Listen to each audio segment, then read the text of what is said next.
Hey everyone, this is Tareem and we are going to study major themes, tone, and symbolism in the poem The Swarm. So these are some themes of the poem: power and ambition, Napoleon as a symbol of destructive conquest, oppression and rebellion, tension between submission and resistance, historical cycles, repetition of violence and suffering through history. सो अगर हम इसका first theme देखते हैं ना, जो हमारे पास है power and ambition, तो ये जो पोम जो है ना, ये क्रिटिसाइज करती है किसको? डिस्ट्रक्टिव नेचर ऑफ एम्बिशन को। जो हमारे ख्यालात, हमारे मकासद की जो एक डिस्ट्रक्टिव नेचर होती है ना, ये उसको हाईलाइट करती है, ख़ास तौर पे जब ये अनचेक्ड हो और इसको यूज़ किया जाए just for the personal gain, सिर्फ अपने लिए खुद पसंदी के लिए किसी चीज़ को इस्तेमाल किया जाए ना, तो वो क्या करती है? सिर्फ डिस्ट्रक्शन ही करती है। सो नेपोलियन, यहाँ पे ना हम नेपोलियन की एग्जांपल लेते हैं एक हिस्टोरिकल फिगर को एक्सप्लेन करने के लिए। सिल्विया ने इसको लिया कि किस तरह इस चीज़ को एक्सप्लेन कर सके, जो कि रिप्रेजेंट करता है danger of pursuing power at any cost, like किसी भी हालत में पावर का इस्तेमाल करना। His rise and conquest led to immense human suffering. Yes, actually ये eventually उसकी कौम का डाउनफॉल हो चुका था, उसकी आर्मी का eventually आहिस्ता आहिस्ता क्या हुआ था? डाउनफॉल हो गया था, जवाल की तरफ वो अपने आ गया था, ठीक है ना। तो यहाँ पे प्लाथ की जो क्या करती है, हमें सजेस्ट करती है कि एम्बिशन जो है ना, वो कभी कभी क्या करता है? वो अंधा कर देता है लीडर्स को। किस चीज़ के लिए? कॉन्सिक्वेंसेज ऑफ देयर एक्शंस, कि उनको समझ नहीं आती कि उनके जो अभी एक्शंस वो कर रहे हैं ना, उसके नतीजे क्या निकलेंगे। Showing how power can corrupt and destroy, और उनको वो चीज़ नज़र नहीं आती कि किस तरह जो उनकी अभी पावर है ना, वो किस तरह करप्शन क्रिएट करती है और किस तरह वो डिस्ट्रक्शन क्रिएट करती है। So this is our first theme. Second theme is operation and rebellion. So यहाँ पर ये हम किस तरह एक्सप्लोर करते हैं अपनी पोम के अंदर, कि जो रिलेशनशिप हमें सिल्विया दिखाती है ना, बीज का, और बीज एंड द नेपोलियन। बीज जो है ना, वो एक्चुअली सिंबलाइज करती है मैसेज। मैसेज कौन है? लोग, पीपल। सो एंड नेपोलियन क्या है? The leader. सो सिंबल, ये दोनों जो है ना, नेपोलियन हमें लीडर सिंबलाइज कर रहा है और बीज हमें लोग सिंबलाइज कर रहे हैं। रिफ्लेक्ट क्या करते हैं? एक dynamic between the oppressed and those in power. Yes, ये वो एक कंट्रास्ट है कि वो लोग जो ऑप्रेस्ड हो रहे हैं, जो एक दबाए हुए हैं, किसके हाथों में? पावर के हाथों में, लीडर के हाथों में। सो बीस जो है ना, वो उनको किस तरह पोर्ट्रे किया गया है कि वो as being manipulated much like people under authoritarian rule. Yeah. So, however, there is an underlying threat of rebellion in the swarm's potential to turn chaotic. ये थीम जो है ना, ये क्या करता है? ये एक्सप्लोर करता है प्रिकॉशियस बैलेंस है एक हमारे पास, ठीक है, किस चीज़ के बारे में? Between submission and the resistance in the society. So the last one is historical cycles. So हम ये देखते हैं ये किस तरह हम हमें हमारी पोम के अंदर नज़र आता है। एक्चुअली प्लाट जो है ना, वो हाईलाइट करती है कि किस तरह हिस्ट्री जो है ना, वो खुद ब खुद ही रिपीट होती है, किस तरह? साइकिल्स के ज़रिए से। कौन से cycle? Cycle of rise, conquest and collapse. Yes, इसी तरह होता है। एक चीज़ पहले ऊपर जाती है, वो फतह हो जाती है, फिर एकदम से वो नीचे आ जाती है, कोलैप्स हो जाती है, टूट फूट जाती है। So just as Napoleon's reign began with great promise but ended in defeat, the poem suggests that similar patterns occur across history. ये रेपिटेटिव नेचर जो है ना इन साइकिल्स की, ये क्या करती है? ह्यूमैनिटी की इनएबिलिटी को ये रिफ्लेक्ट करती है। कौन सी इनएबिलिटी? कि to break free from the destructive tendencies of power and ambition leading to continual suffering. So इसी तरह है, लाइक अब जो है ना, एक ये कॉन्टिन्यूटी जो है ना, ये ख़त्म नहीं हो पा रही। क्यों? क्योंकि लोग जो है ना, उनके अंदर एक ही चीज़ है कि या तो उनको ऑप्रेस्ड किया जा रहा है, या तो वो क्या कर रहे हैं? खुद रूल करने की कोशिश कर रहे हैं। सो ये जो चीज़ें हैं ना, बार बार हम ना बार बार एक ही चीज़ हमारी पोम में ना, उसका एक ही मैसेज हमें दिया गया है अलग अलग तरीके के ज़रिए से। सो हम इसकी नेक्स्ट स्लाइड की तरफ आते हैं। This is our style and tone. अब हम देखते हैं कि हमारी ये जो पोम है ना, इसका स्टाइल और टोन क्या था, मतलब किस किस तरह की चीज़ें उसने इस्तेमाल की थी सिल्विया ने हमें ये पोम को एक्सप्लेन करने के लिए। So the first one is tone is ominous and reflective, blending forwarding with detached observations. Ominous होता है कोई ऐसी चीज़ जो कि थ्रेटनिंग हो, ठीक है। इस ये पोम की टोन क्या थी? थ्रेटनिंग थी। ऑब्वियसली हमें नहीं पता अब क्या हो रहा है, वो तो आहिस्ता आहिस्ता नेपोलियन की डिस्ट्रक्शन बयान करी है ना। अगर किसी को नेपोलियन की स्टोरी नहीं पता, ठीक है ना, वो अनअवेयर है। तो बट वो जब पोम पढ़ेगा ना, आहिस्ता से उसको पता चल रहा है, हाँ अब नेपोलियन ये कर रहा है, अब उसका डाउनफॉल हो रहा है, अब उसने ये जीत लिया है, अब उसने ये हार लिया। सो हमारी टोन जो है वो ओमनियस है, रिफ्लेक्टिव है। ब्लेंडिंग, फॉरबोर्डिंग, फॉरबोर्डिंग होता है हम किसी चीज़ का ख्याल में, जिस तरह हम कहते हैं ना हमारी सिक्स्थ सेंस, तो हम किसी चीज़ का सोच लेना कि हाँ आगे ये बुरा होने वाला है। सो फॉरबोर्डिंग इज समथिंग, उसको परसीव कर लिया जाए कि हाँ ये फ्यूचर में होने वाला है। फॉरबोर्डिंग है, हमें आहिस्ता आहिस्ता पता चलता है कि हाँ हमारी पोम में अब आहिस्ता आहिस्ता ये हो रहा है, हमें पता चलता है कि आहिस्ता आहिस्ता मजीद और थ्रेटनिंग टोन होती जा रही है इसकी।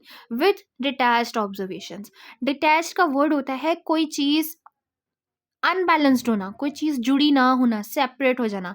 सो हम हमारी ऑब्जर्वेशंस भी उसमें इस तरह की हैं, सिल्विया ने यूज़ की हुई कि ऑब्वियसली जब रीडर्स भी उसको पढ़ते हैं ना, तो उनकी ऑब्जर्वेशन भी डिटैच्ड हो जाती है। क्यों? क्योंकि वो आहिस्ता आहिस्ता जिस तरह पोम की तरफ जाते जा रहे हैं, उनकी ऑब्जर्वेशंस भी बदलती जा रही हैं। वो ब्लेंड किसके साथ करती हैं? फॉरवर्डिंग के साथ, कि हाँ कि पता नहीं आगे पोम में क्या होने वाला है। हम स्टाइल की बात करते हैं तो फ्री वर्स है।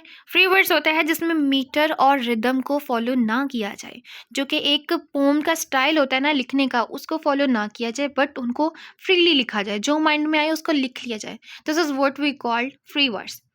ओके, विविड, उसके ओके, विसरल लैंग्वेज है, जेक्सटापोजिशन है। विसरल लैंग्वेज इस तरह की होती है, ऐसे लैंग्वेज जिसको यूज़ करते करते ना हम अपने दिमाग से उसको समझ लिया जाए, उसको ख्याल में ले जाया जाए फ़ौरन से। ये इंटेलेक्चुअल नहीं होती, ये ऑब्जर्वेशन बेस होती है, ठीक है। जेक्सटापोजिशन ऑफ ब्यूटी एंड ब्रुटैलिटी। जेक्सटापोजिशन का वर्ड हम तब यूज़ करते हैं कि जब हम दो चीज़ों को ना, जो ऑपोजिट चीज़ों उनको कंट्रास्ट करते हैं, ठीक है, उनका डिफरेंस हम देखते हैं। तो जेक्सटापोजिशन हमें किस चीज़ की नज़र आती है? ब्यूटी की और ब्रुटैलिटी की। ब्यूटी किस चीज़ की थी? ब्यूटी बीज की थी, कि वो एक ग्रुप्स में जा रही हैं। ब्रुटैलिटी किस चीज़ की थी? ब्रुटैलिटी उसमें नेपोलियन की थी, ठीक है। So let's move towards another slide. This is what we called the last one. This is our symbolism, the use of symbolism in the poem. The first one is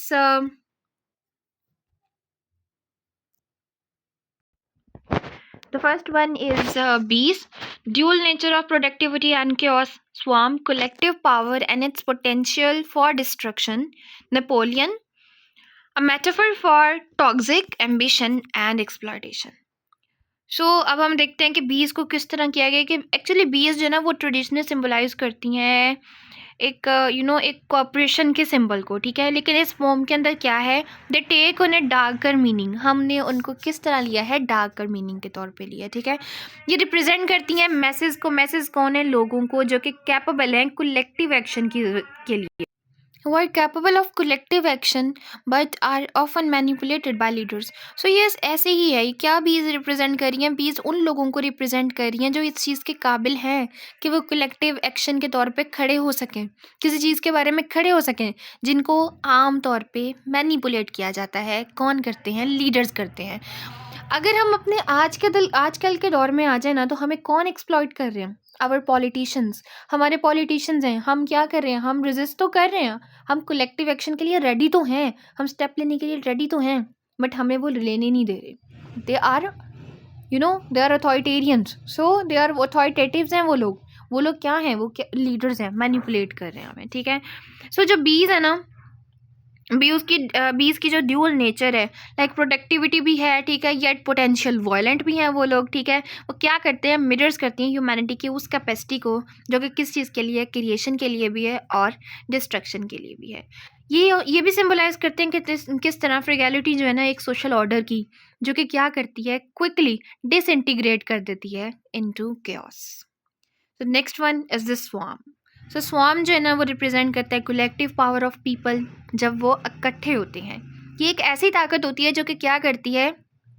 जो या तो work करती है harmoniously, या फिर क्या करती है? या तो वो तबाह हो जाती है जब वो मज़ीद आगे बढ़ती है। ये स्वार्म्स का chaotic मूवमेंट जो है ना, ये रिफ्लेक्ट करती है the instability of people's behavior, सही है, specially when directed by an oppressive और एम्बिशियस लीडर। ऑब्वियसली ऐसा ही है, एक एम्बिशियस लीडर जो है ना वो अंधाधुंध अपने लोगों को इस्तेमाल करेगा और लोग भी उसके इस्तेमाल होंगे। ये सिंबल जो है ना ये सर्व करता है एक रिमाइंडर के तौर पे। कौन सा reminder? Potential and the danger inherent in collective action. एक कलेक्टिव, एक इज्तमाही एक्शन जो है ना, एक इज्तमाही जो एक मूवमेंट चलती है, उसमें कौन कौन से ये उसको एक सिम्बोलाइज करता है कि किस किस तरह एक इज्तमाही एक्शन जो है ना वो लिया जा सकता है। The last one is Napoleon. So Napoleon, actually Napoleon का देखा जाए ना तो ये बड़ा एक वाइटल रोल प्ले कर रहा है हमारी पोम के अंदर। सो नेपोलियन जो है ना ये सर्व करता है as a simple of toxic ambition, yes, the exploitation of collective power for personal gains, yes, बिल्कुल ऐसा ही है। ये क्या करता है, ये एम्बॉडी करता है इस तरह की टाइप को कि एक लीडर जो है ना जो कि सिर्फ राइज होता है किस चीज़ के लिए, पावर के लिए। किस किस तरह, थ्रू मैनिपुलेशन। और वो क्या चाहता है, और वो जीतना चाहता है, लेकिन फिर भी अल्टीमेटली वो क्या फेस करता है, डाउनफॉल फेस करता है। क्यों? Due to overreach. अब वो इतना पावरफुल हो चुका है कि अब उसको एक एरोगेंट हो चुका है, ठीक है, एरोगेंस आ चुकी है उसके अंदर कि नहीं मैं तो हूं ना, आप तो मुझे कोई हरा ही नहीं सकता। तो ये चीज़ जो है ना उसको उसके डाउनफॉल की तरफ लेके आती है। सो उसकी नेपोलियन की स्पोम में प्रेजेंस जो है ना वो क्या करती है, टाई कर देती है, किस चीज़ को बांध देती है, किस चीज़ को historical to the universal, ties the historical to the universal, making him a figure representative of all oppressive and overly ambitious rulers. So this is all about today's lecture. I hope आपको अच्छा लगा होगा और आपको अच्छे से समझ आ गया होगा. Thank you all of you.